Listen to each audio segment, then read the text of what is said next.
اس لیے میرے بھائی اگر ہمارے پڑوسی نے اچھا نام رکھا ہے، ہمارے خاندان کے لوگوں نے اچھا نام رکھا ہے، تو کیا میں اور آپ اچھا نام نہیں رکھیں گے؟ اس لیے دوسرا حق جو امیر المومنین نے فرمایا وہ یہ کہ جب اولاد کسی کو اللہ تبارک و تعالیٰ اولاد کی نعمت دے تو دوسرا حق یہ ہے کہ اس اولاد کا نام اچھا رکھے، اور تیسرا حق یہ بتایا کہ جب وہ اولاد کچھ ہوش سنبھال لے، اسے اچھے اور برے کی کچھ تمیز ہو جائے، وہ چلنا سیکھ لے، وہ بولنا سیکھ لے، تو سب سے پہلے اسے اللہ اور اس کے رسول کا تعارف کر۔ ابھی اس نے بولنا سیکھا ہے، ابھی اسے اللہ اور اس کے رسول کا علیہ السلام کا تذکرہ کر کے اس کے دل کے اندر اللہ کے رسول کی محبت جگائی، اسے بتائیے ہم مسلمان ہیں، ہم ایک اللہ کو ماننے والے ہیں، ہم ایک جگہ اللہ کے سامنے سجدہ کرنے والے ہیں، اسے اچھی سے اچھی تعلیم دینا۔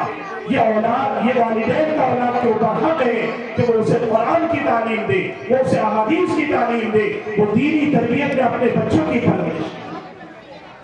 اس بچے نے کہا امیر المومنین آپ نے یہ 3 حقوق اس وقت گنوائے ہیں، لیکن میرے باپ نے ان میں سے کوئی بھی حق ادا نہیں کیا۔ میری ماں، آپ نے کہا کہ ماں اچھی ہونی چاہیے، ماں